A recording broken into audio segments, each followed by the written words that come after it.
بسم اللہ الرحمن الرحیم۔ السلام علیکم ورحمۃ اللہ وبرکاتہ۔ مسلم کیلیگرافک چینل کی طرف سے آپ سب احباب کو خوش آمدید۔ اردو خط نستعلیق لاہوری طرز تختی نمبر 7 مرکبات کے ضمن میں آج ہماری 18ویں ویڈیو ہے جو عین اور مفرد ہا کے بارے میں ہے۔ مفرد ہا کے متعلق اس لیے کہا کہ ایک ہائے جلیبی ہے، عین کے ساتھ جو مل جاتی ہے وہ اس طرح ہم بنا دیتے ہیں۔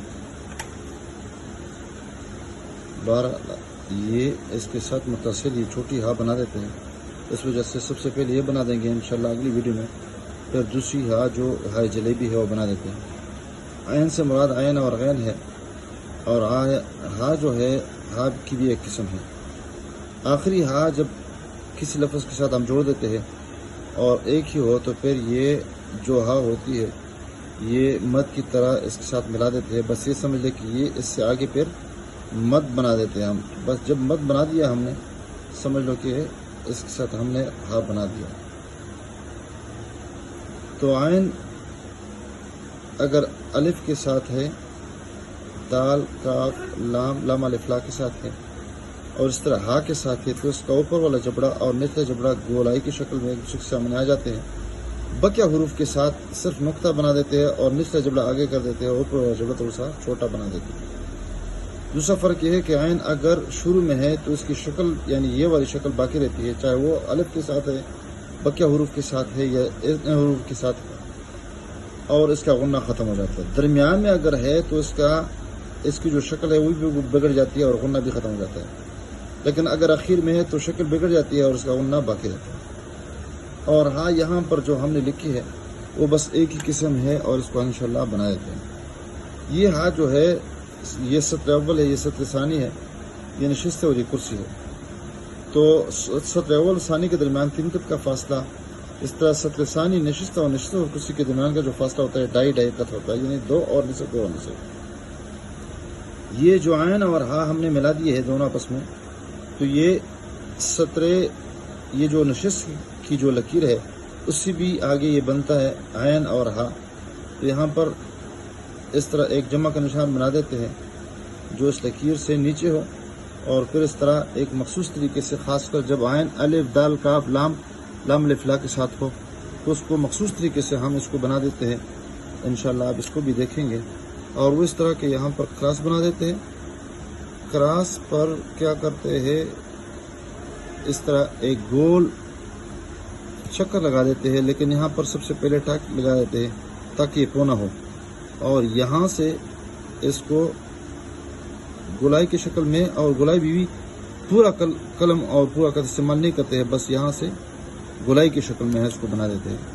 دوبارہ دیکھیں گے انشاءاللہ آپ کو مزہ آ جائے گا۔ یہ دیکھیں،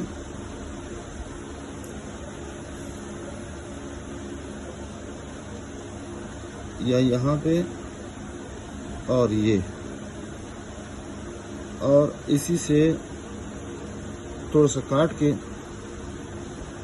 قلم کو بالکل 90 اینگل پہ اس طرح رکھ دیتے ہیں، اور پھر پورا قلم استعمال نہیں کر دیتے ہیں، بلکہ یہاں پر گولائی کی شکل میں اس طرح یہ والا لگا دیتے ہیں۔ یہ اس سے جہاں سے ہم نے سٹارٹ کیا تھا بالکل اس کی سیدھ میں یہ آ گیا۔ اب جب یہ بنایا ہم نے تو بالکل یہاں پہ قلم رکھیں گے، لیکن تھوڑا سا ترچھا رکھیں گے، اس لیے کہ اگر اس کو ہم سیدھا رکھیں گے تو اس کا جو سینہ ہے وہ برا سا لگے گا اور موٹا بن جائے گا۔ تو ہم نے موٹا نہیں بنانا ہے، اس کو تھوڑا سا ترچھا بنا کے، اور جہاں سے ہم نے شروع کیا تھا اس کے مقابل لا کے یہ ہم نے مکمل کر دیا ہے۔ بس یہاں پہ ہم نے وقفہ کرنا ہے۔ وقفے کے بعد کیا کرنا ہے، تھوڑا سا اوپر اٹھانا ہے، اور پھر یہ والا علاقہ، اور پھر یہ مدنما شکل، یہ آپ دیکھیں مد ہم نے بنا دی ہے، اور آخر میں یہ حصہ بھی اس میں سے کم کر کے نچلے نوک کے ساتھ اس کو گولائی کی شکل میں اس دندان کے قریب اور اس جبڑے کے قریب اس کو لانا ہے، اور جب یہ اس کو لائیں گے ادھر تو پھر یہاں سے اس کو موٹا کر دیں گے اور اس کو بھی اس کے ساتھ ملانے کی کوشش کر دیں گے۔ تو یہ جو ہے اس کا جو پیالہ نما شکل ہے یہ گول ہو جائے گا۔ اب اس کو اگر یہاں اس حساب سے اس کی پیمائش کر لیں گے تو یہاں پر 2.5 قط میں یہ بن جائے گا اور 3 قط میں یہ، یعنی لمبائی کے اعتبار سے یہ 3 قط، اور پھر جگہ جگہ کے حساب سے پھر یہاں پر 1 اور یہاں سے 1.25، اور یہ تو ویسی بات ہے یہاں پر بھی نصف۔ اسی طرح روانگی کے ساتھ اگر اس کو ہم بنانا چاہیں تو روانگی کے ساتھ بھی اس کو ہم بنا سکتے ہیں بغیر کسی پیمائش کے، اور بغیر کسی پیمائش کے یہ بنانا یہ کمال ہوتا ہے۔ یہ دیکھیں کہ لکیر سے تھوڑا سا سیدھا اس طرح، اور پھر یہ نوک استعمال کر دیں گے اور اٹھا کے پھر یہاں اس کے متصل زیادہ پھیلانے کی کوشش نہیں کریں گے، اور یہاں پر رکیں گے نہیں، بس تھوڑا سا اٹھا دیا اور قلم کا رخ تبدیل کر دیا، اور یہاں پر مدنما شکل، اور پھر مدنما میں بھی اوپر والا نوک استعمال کر رہے اور نچلا جو نوک ہے وہ استعمال کرنے کی کوشش نہیں کریں گے، تھوڑا سا یہ نیچے ہو جائے گا۔ اور آخر میں روانگی کے طریقے پر یہ والا حصہ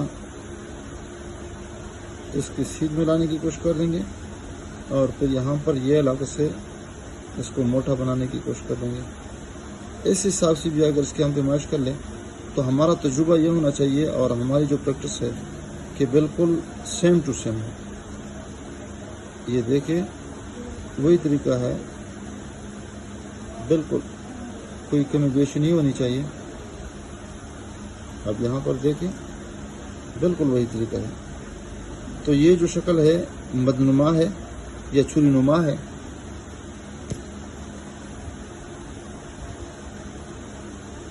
تو اوپر والا جبڑا اور نچلا جبڑا بالکل آمنے سامنے ہے اور گولائی کی شکل میں، اور یہ سیدھا ہے، ادھر نہیں ہونا چاہیے، اور یہ مدنما ہے۔ کٹ پین کے ساتھ بھی اسی طریقے پہ بنا دیتے ہیں، اور اس پہ ہم نے مشق زیادہ کرنی ہے۔ دیکھیں یہاں پر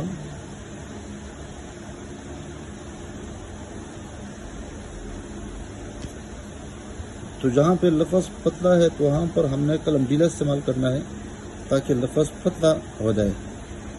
اب یہاں پر ہم نے قلم ٹائٹ استعمال کی ہے اور ترچھا تو ویسی بھی ہے۔ اب یہاں پر اس کو گولائی کی شکل میں اور پھر آخر میں اس کو ڈھیلا، اس طرح یہ بھی یہاں پر بھی قلم کو ڈھیلا استعمال کر دیں گے تو یہ اوپر والا حصہ تھوڑا سا پتلا ہو جائے گا۔ مارکر کے ساتھ بھی اسی طریقے پہ بنا دیتے ہیں۔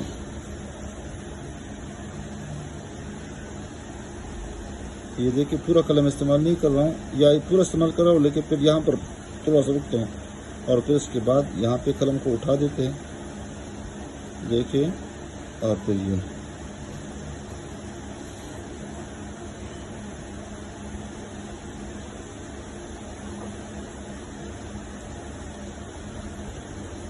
بال پین سے بھی انشاءاللہ اس طریقے پہ بنا دیتے ہیں، اور اس پہ بھی زیادہ پریکٹس کرنی چاہیے۔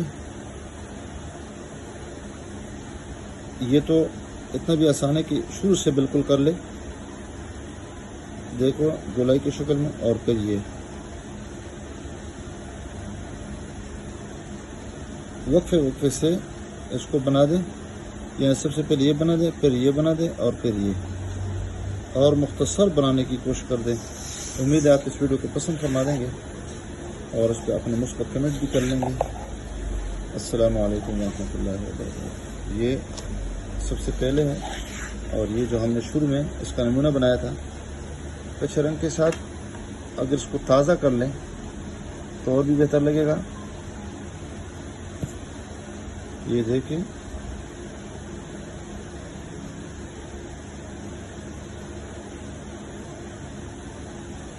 اٹھا کے تھوڑا سا قلم کا رخ پھر ہم نے بدلانا ہے، اور پھر یہ نوک کے ساتھ بنانا ہے۔